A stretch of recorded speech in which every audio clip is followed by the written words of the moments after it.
Cumprimento a todos com a paz do nosso Senhor e Salvador Jesus Cristo, que é o professor José Edmilson Júnior, do canal Teológico e do site Logos Teológico, ok? Estamos agora gravando o subsídio para a lição de número 12.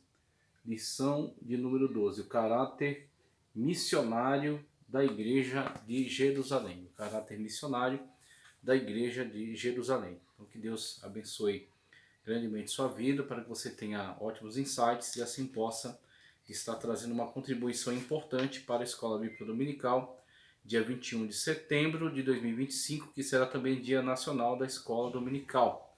Ótimo, né? Então teremos aí essa importante celebração e essa aula trazendo esse importante tema, conscientizando acerca da importância de missões para a Igreja do Senhor e Salvador Jesus Cristo. A igreja de ontem e a igreja de hoje, e sempre será importante até quando ela for levada para a glória.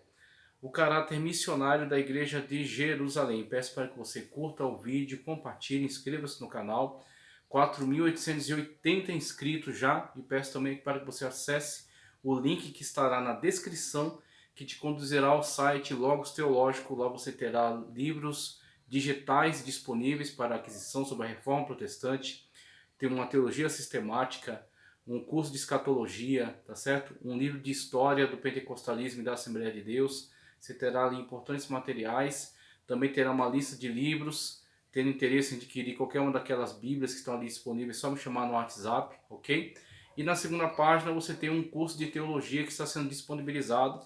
Já temos lá a primeira matéria chamada Teísmo, material para ser adquirido, e a aula, a videoaula para que você esteja se inteirando do tema. Vamos então à lição número 12, textuário. E havia entre eles alguns varões de Chipre. Chipre é uma ilha, hein? Olha Chipre aqui, ó. Estou trabalhando hoje com recurso visual. Temos aqui a ilha de Chipre, tá certo? Chipre e Cirene. Cirene um pouco mais longe. Temos Cirene aqui, norte da África, né? Aqui, ó, cidade de Cirene. Ó, Cartago, ok? Que é uma importante cidade de origem fenícia. Então, temos aqui a expansão da igreja. Uma igreja vai se expandindo aí por esses territórios e indo muito mais além, né? Chegando até nós e avançando mais. E havia entre eles alguns barões de Chipre e de Cirene, os quais entrando em Antioquia, olha Antioquia aqui em cima, ok? Tudo isso aqui estava dentro do Império Romano. Aqui você tem Jerusalém, que está na Judéia, e eles caminham até a parte norte aqui, o que atualmente é a Síria, hoje, tá? Síria, não a Síria, tá? Síria. Antioquia. Então, entre essa região aqui e Israel está o Líbano. O Líbano está aqui abaixo, então você tem Tiro e Sidom no Líbano. Antioquia está mais acima, adentrando o que hoje é o que hoje é Síria, tá? Entrando em Antioquia, falaram aos gregos, anunciando o Senhor Jesus. Missões transculturais, missões que ultrapassam as barreiras da cultura e levam ao evangelho de salvação da pessoa bendita de Jesus Cristo a todos os povos. Essa é a principal abordagem, missão transcultural. É se livrar de toda e qualquer barreira e impedimento e comunicar Jesus, o Salvador, a todas as pessoas.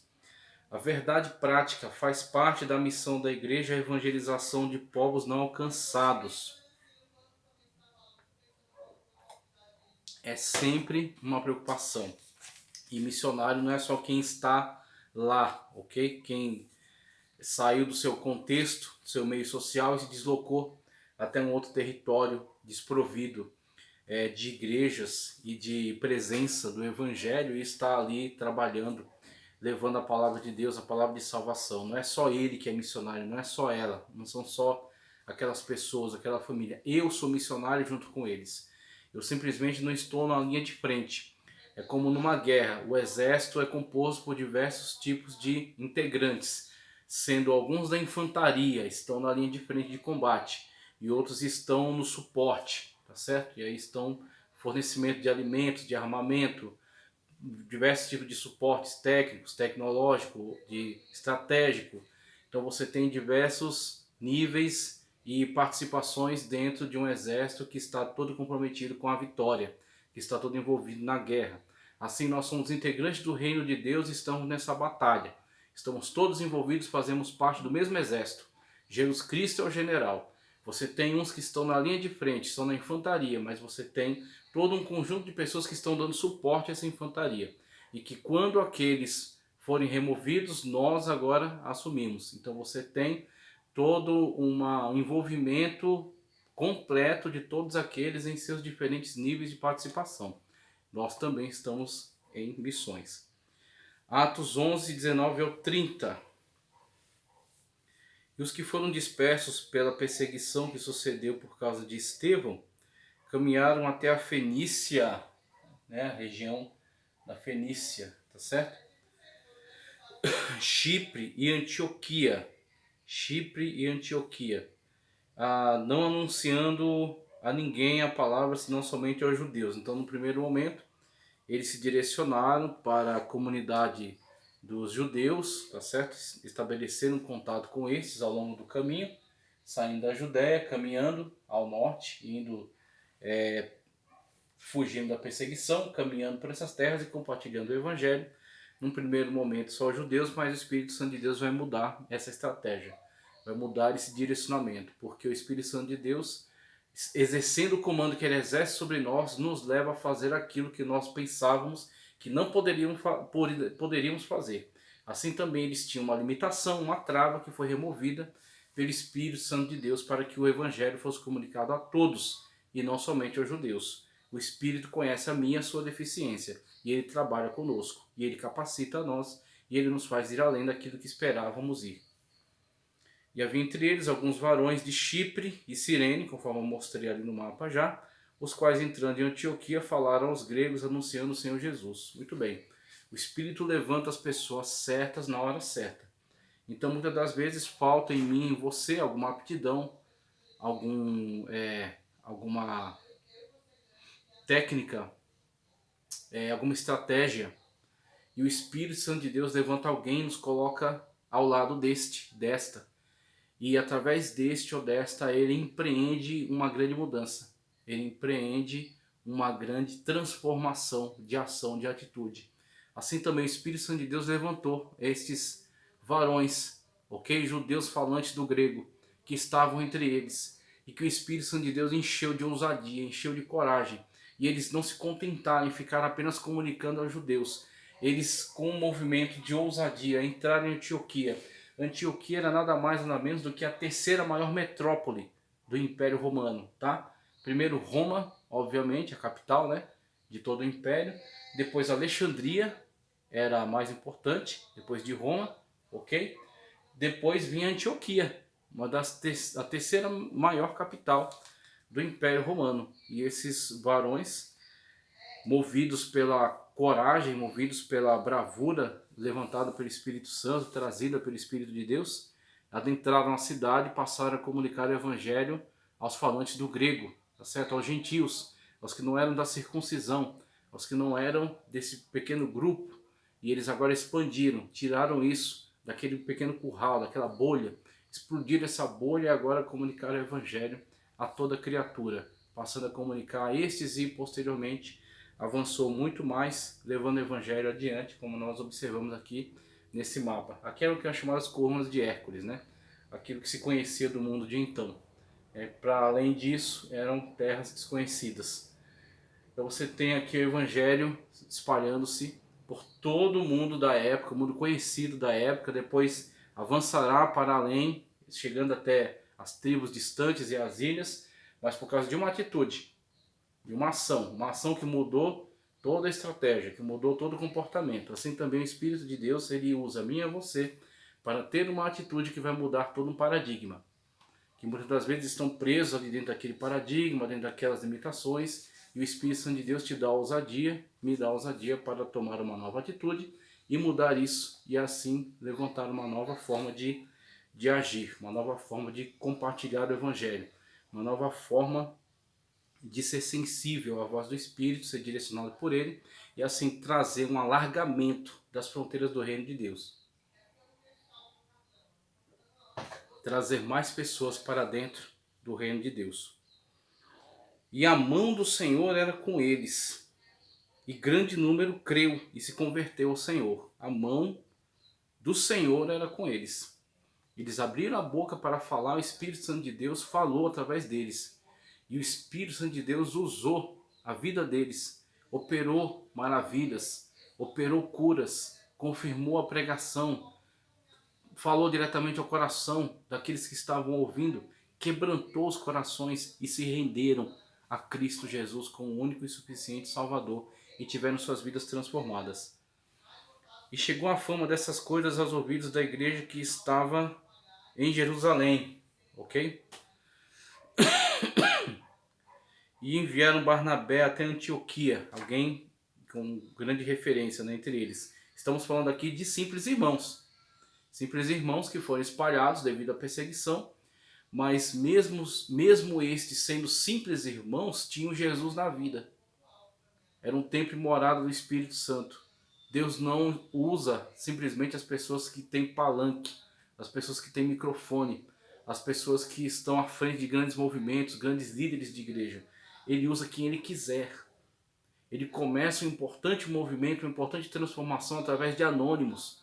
E isso é para a honra e glória do seu santo nome. Então você que é um anônimo, você que é um desconhecido, você que não tem oportunidades nos palanques, nos palcos, nos púlpitos, ele quer te usar e ele pode te usar. E ele pode realizar grandes feitos através de você. Como aconteceu aqui. Esses irmãos tiveram ousadia, e isso chegou aos ouvidos dos que estavam em Jerusalém, e mandaram alguém, não simplesmente porque é importante, agora vai tomar o movimento para si. Mandaram ele como suporte, mandaram ele como apoio. Eles observaram o proceder, a atitude desses irmãos, e que eles estavam frutificando. Então mandaram alguém para servir a Deus junto com eles ali, para desenvolver aquele trabalho, ok? Barnabé vem até eles para lhes servir, para estar junto com eles, para crescer junto com eles, para dar-lhes suporte nesse desenvolvimento. Aí Barnabé vem até eles. Barnabé, que era o mentor do apóstolo Paulo. O que o apóstolo Paulo cresceu e se tornou relevante e importante, deve-se parte disso também a Barnabé. O qual chegou e viu a graça de Deus e se alegrou e exortou a todos que com firmeza de coração permanecessem no Senhor, porque era homem de bem e cheio do Espírito Santo e de fé. E muita gente se uniu ao Senhor. Partiu Barnabé para Tarso, aqui na região sul do que hoje é a Turquia. Partiu para Tarso a buscar quem? Saul, tá certo? O Paulo. Buscar Saulo. E achando-o, conduziu a Antioquia. Um grande projeto está começando aqui. E nós precisamos de pessoas que tenham esse amor por Cristo, que tenham esse talento da parte de Deus. Então Barnabé observou e viu que ali era o lugar onde Saulo crescer. Deus precisa levantar mentores na igreja. E esses mentores precisam ter coragem, ter ousadia, disposição para serem usados pelo Espírito Santo de Deus para dar direcionamento. Barnabé direcionou Saulo e posteriormente Saulo se emancipou e continuou a obra. Ele passou a mentorear agora João Marcos, e posteriormente João Marcos se torna também alguém relevante. Aí Saulo, que havia tido problema com João Marcos, se reconciliará com ele e dirá que ele é importantíssimo para o evangelho, para o reino. Mentores, por causa de mentores que estão sendo usados pelo Espírito Santo de Deus para dar direcionamento. E sucedeu que todo um ano se uniram naquela igreja e ensinaram muita gente. Em Antioquia foram os discípulos pela primeira vez chamados cristãos. Interessante, né? Esse nome que foi dado aí a partir desse procedimento, desse proceder. Os de fora que deram esse nome a eles, né? Foram chamados cristãos. Só falam de Jesus, só pregam Jesus, buscam viver como Jesus. E aí os chamaram de cristãos. Naqueles dias desceram profetas de Jerusalém para Antioquia, e levantaram-se um deles, por nome Ágabo, dava a entender pelo Espírito que haveria uma grande fome em todo o mundo, e isso aconteceu no tempo de Cláudio César. E os discípulos determinaram mandar cada um conforme que pudesse socorro aos irmãos que habitavam na Judéia. O que eles com efeito fizeram, enviando-os aos anciãos por meio de Barnabé e Saulo. Que maravilha, essa igreja que nasce dessa. de Jerusalém. Pessoas em perseguição se expandiram e foram até lá. E agora essa igreja frutificou e numa situação de abastança, de bênção financeira, eles agora enviarão sustento para essa igreja que foi de onde eles vieram, de onde eles surgiram, né? Que deu nascimento a eles. Então você vê como Deus, ele usa poderosamente a mim e a você para trazer desenvolvimento espiritual, trazer alimento espiritual e também nos prospera para trazer alimento físico quando estes necessitam. A introdução: como o evangelho alcançou Antioquia, uma importante cidade da Síria dentro do Império Romano. Conhecer esse fato é relevante porque, pela primeira vez, cristãos de Jerusalém levaram a mensagem da cruz aos gentios fora das fronteiras de Israel. Com o ingresso do evangelho na cidade de Antioquia, a igreja dava seu primeiro salto na missão transcultural. Nessa lição estudaremos sobre como o ídolo de Jesus é levado a sério por um grupo de cristãos refugiados, vítimas de perseguição, que sobreviera a Estevão em Jerusalém. Esses crentes, mesmo sendo leigos, possuíam uma forte consciência missionária e, quando perseguidos, não escondiam sua fé, mas compartilhavam e apontando sempre para a cruz de Cristo. Esse é um belo exemplo da fé cristã que deve não somente nos inspirar, mas sobretudo nos levar a agir. Dois aspectos importantes na introdução. Não eram pessoas técnicas, não eram pessoas de alto gabarito, não eram pessoas de alta formação que haviam estudado junto de um mestre. Eram simples cristãos da população geral que havia aceitado Jesus como Salvador e tinha um testemunho vivo, um testemunho sincero, um testemunho verdadeiro da sua fé em Jesus Cristo, e compartilhavam acerca daquilo que Jesus havia feito na vida deles. E assim compartilhando, deram lugar a que o Espírito Santo de Deus os usasse com ousadia, e esta palavra, motivada pelo Espírito Santo de Deus, atingiu o coração de pessoas de fora de Israel, estourando aquela bolha e implementando uma missão transcultural. A missão transcultural é aquela missão que ultrapassa a barreira da cultura. A cultura é uma barreira e a missão transcultural passará por cima dessa barreira. Hoje existem outras barreiras. A barreira política, ideológica. Você muitas das vezes se alega ser de uma determinada ideologia e entende que há uma barreira de comunicação com a outra. O Espírito Santo de Deus te fará ultrapassar essa barreira e comunicar o Evangelho, porque nós não temos partido, nós somos reino, nós estamos acima disso. Eu não sou direita, nem sou esquerda, nem centro, eu sou reino. Eu compartilho do Senhor Jesus Cristo para todos eles, porque são todos pecadores. Os conservadores, os não conservadores, os liberais, todos são pecadores, todos pecaram e destituídos estão da glória de Deus. O que me importa é Cristo. Eu não preciso de outro Messias, eu tenho um Messias chamado Jesus, ok? Então nós estamos acima de tudo isso, nós não nos importamos com isso, nós passamos por cima de tudo isso e proclamamos Jesus a todos estes, sendo de qualquer ideologia que for, de qualquer filosofia que for. Então nós temos que passar por cima e ultrapassar todas essas barreiras e derrubá-las. A missão transcultural está aí para derrubar barreiras, para abrir fronteiras e comunicar Jesus a todos os povos. A missão da igreja de hoje também é transcultural, em todos os sentidos. Uma igreja com consciência missionária. O evangelho para além da fronteira de Israel, é isso, tá certo? É sair da sua zona de conforto. E é estranho falarmos de zona de conforto, sendo que eles estavam sendo perseguidos. Zona de conforto não é somente porque você está num lugar que lhe é agradável, mas você se acostumou com ele. Muitas das vezes você se acostumou com aquele contexto, mesmo sendo ruim. E você tem dificuldade em romper aquilo. E Deus cria estratégias para romper, para arrancar você dessa letargia, arrancar você dessa estagnação e te colocar em movimento. E muitas das vezes, para assim fazer, ele vai precisar agir com mais dureza. E assim aconteceu no caso dos cristãos e assim acontece hoje. A igreja precisa agir, a igreja precisa proclamar, a igreja precisa se posicionar, ocupar a posição que é dela, de proclamadora do evangelho a toda criatura. Tópico 1, subtópico 1. Subtópico 2. Cristãos dispersados, mas conscientes de sua missão. A dispersão foi uma terrível agressão. Veja, aquilo que Estevão faz no Sinédrio foi extraordinário. Aquilo que Estevão fez no Sinédrio foi uma bomba atômica. ele, no seu discurso, ele que era um gentil converso e agora é cristão, no seu discurso, a sua pregação expõe toda a hipocrisia, tá certo? Daquelas lideranças de Israel que, juntamente com seus ancestrais, sempre haviam rejeitado o chamado de Deus para a conversão através dos seus profetas.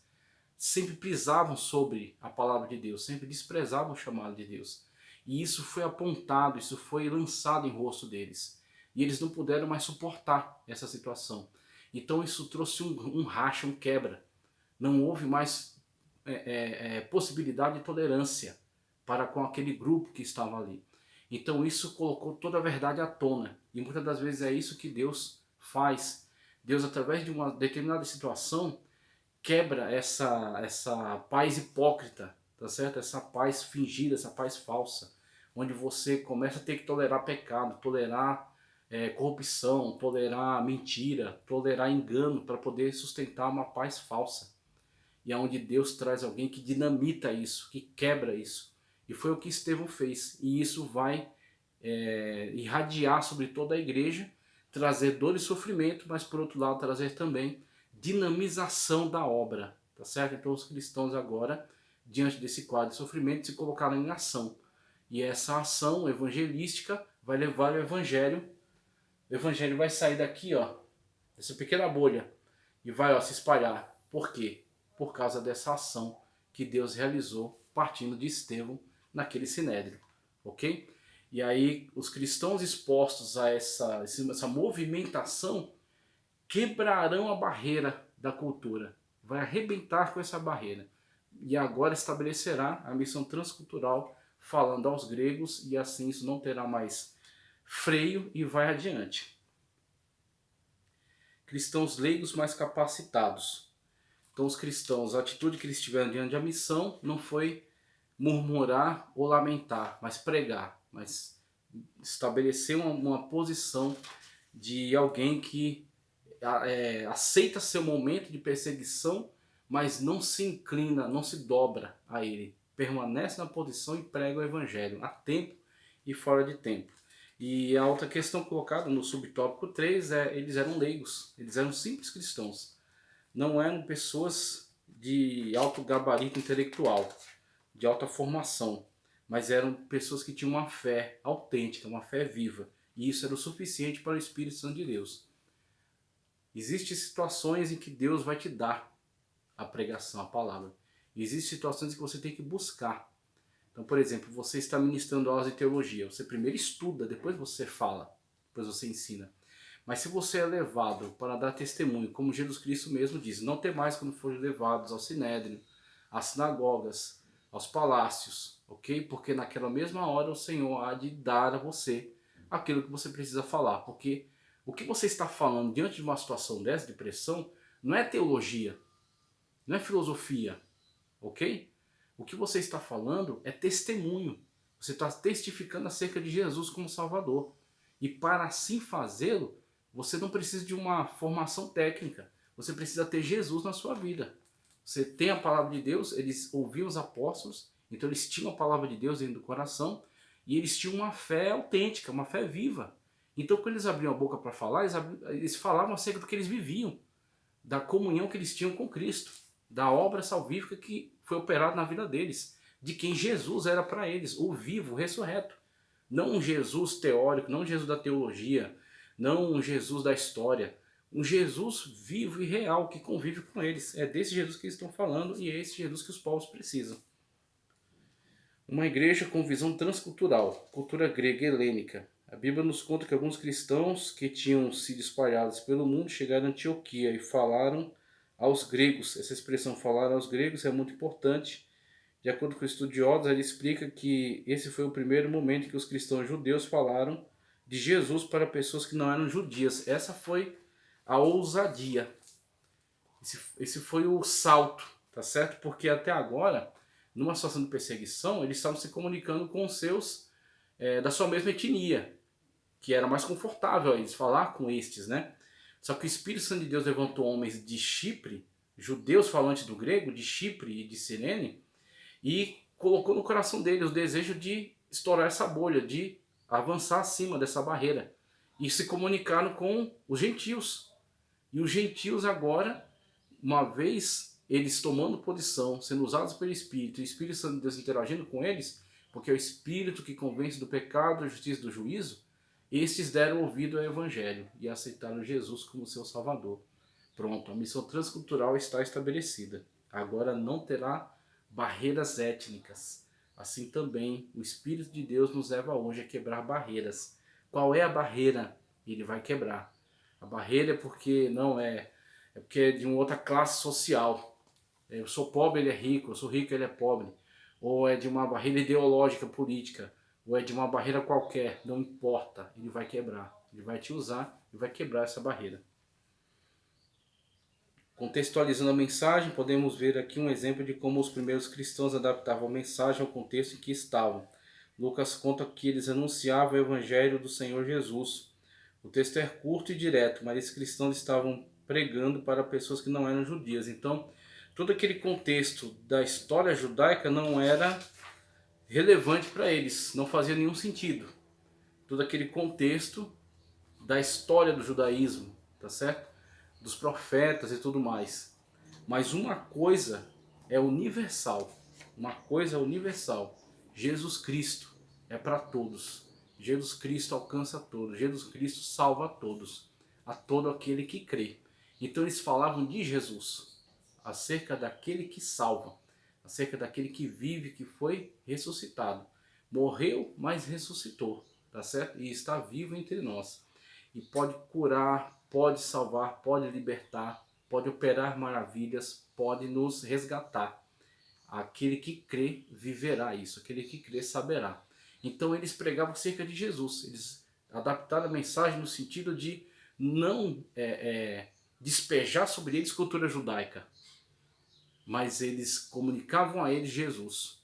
Jesus estabelecerá essa ponte entre as culturas. É de outra cultura, não tem nenhum entendimento sobre a minha cultura, mas uma coisa importante para mim e para ele, Jesus, o Salvador. Uma igreja que forma discípulos, a base do discipulado, ao serem informados de que o evangelho havia chegado em Antioquia, a partir de Jerusalém, os apóstolos enviaram Barnabé para lá. Chegando ali, Barnabé viu uma igreja viva e cheia da graça de Deus. Como um homem de bem e cheio do Espírito, Barnabé os encorajou na fé, contudo logo se percebeu que aquela igreja precisava de mais instrução. Então se dedicaram totalmente, exclusivamente, no trabalho de ensino. O primeiro passo é a fé. O primeiro passo é crer. E uma vez crendo, uma vez tendo fé na pessoa bendita do Senhor Jesus Cristo, agora todo um trabalho de estruturação. A palavra de Deus tem que ser comunicada, eles precisam ser edificados na palavra. E isso foi feito em Antioquia de forma formidável. Tanto que ali se tornou um grande centro de irradiação missionária para o mundo. Dali saindo Paulo, Barnabé, tá certo? Daí saindo grandes homens de Deus que iriam dar prosseguimento a esse trabalho, essa obra. Subtópico 2, do tópico 3. Os cristãos de Jerusalém haviam sido chamados na igreja de irmãos, crentes, discípulos, santos, mas também passaram a ser identificados tanto pelos de dentro da igreja como pelos de fora dela, como aqueles que eram do caminho. Agora em Antioquia são chamados de cristãos. O termo cristãos tem o sentido de pessoas de Cristo. Do que chamariam você, né? De acordo com as suas atitudes, de acordo com o seu proceder, de acordo com o seu modo de viver, de acordo com aquilo que você prioriza. Do que chamariam você? Do que as pessoas, como as pessoas te identificariam? Os cristãos que estavam ali, os homens de Deus, os santos, os crentes, foram por aqueles chamados de cristãos, né? Então, em vivendo esse viver de Cristo, como Paulo disse, não vivo mais eu, mas Cristo vive em mim, as pessoas olharão para você e verão.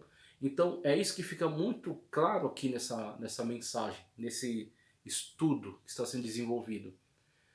Não é tanto o que você fala, mas quem você é.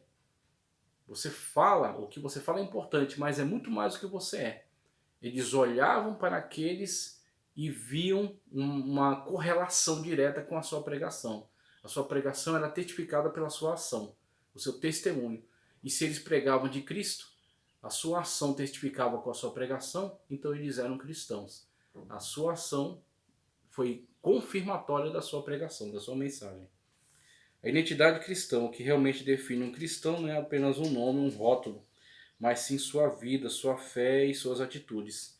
Embora alguns estudiosos acreditem que o termo cristão tenha sido usado em Antioquia como uma forma de zombaria, a verdade é que aqueles seguidores de Jesus demonstravam um grande entusiasmo e dedicação, assim como os primeiros crentes que vieram da igreja de Jerusalém para pregar naquela cidade. O nome cristão aparece novamente na Bíblia em Atos 26, 28, 1 de Pedro 4,16. Segundo a Bíblia, ser cristão significa crer em Jesus, abandonar o pecado e receber a salvação como um presente de Deus dado pela graça. Caso tenha tido intencionalidade de zombaria, o que alguns estudiosos defendem, né, outros, na verdade, entendem que não, caso tenha sido, isso também não é demérito. É como uma vez me orgulho, aqui dou esse testemunho, me orgulho de uma vez passar na Bíblia, passar na rua indo para a igreja, e alguém dizer assim, ó, lá vai o Bíblia. O Bíblia. Falei, que honra. Eu fui chamado de o Bíblia? Meu Deus, estou muito aquém. Isso é uma honra, tá certo? Então, se chamaram por zombaria ou por qualquer outra coisa, não importa. São cristãos porque se parecem com Cristo, tá certo? Estão tentando seguir e viver como Cristo. E assim também. Me chamaram de Bíblia. Eu sou uma Bíblia de estudo, né? Bíblia gigante, com letras garrafais. Então, foi uma honra para mim. Conclusão. Aprendemos como a providência de Deus faz o que o Evangelho... Aprendemos como a providência de Deus faz com que o Evangelho chegue por meio da igreja a povos ainda não alcançados, a pessoas ainda não alcançadas, a famílias ainda não alcançadas. Não se engane, não está lá na África só. Também, mas está na favela, tá? Está num bairro, está perto de você. Pessoas não alcançadas, tá? O que se destaca não é uma metodologia sofisticada de evangelismo, mas a graça de Deus que capacita pessoas simples e anônimas a realizarem a sua obra. Quem deseja fazer, Deus capacita. Ninguém jamais terá tudo o que precisa para cumprir a obra de Deus. No entanto, se Deus tiver tudo de nós, Ele nos habilitará, tá certo? A realizá-la. Interessantíssima essa colocação. A gente nunca tem tudo que acha que precisa, mas se Deus tem tudo de nós, Ele nos usa e completa e realiza aquilo que Ele quer realizar através de nós. Muito obrigado pela oportunidade. Novamente peço para que você curta o vídeo, compartilhe, inscreva-se no canal. Em breve terei novidades para você não somente inscrever, mas assinar o canal e ter conteúdos exclusivos. Mas desde já agradeço e que Deus continue te abençoe em nome de Jesus.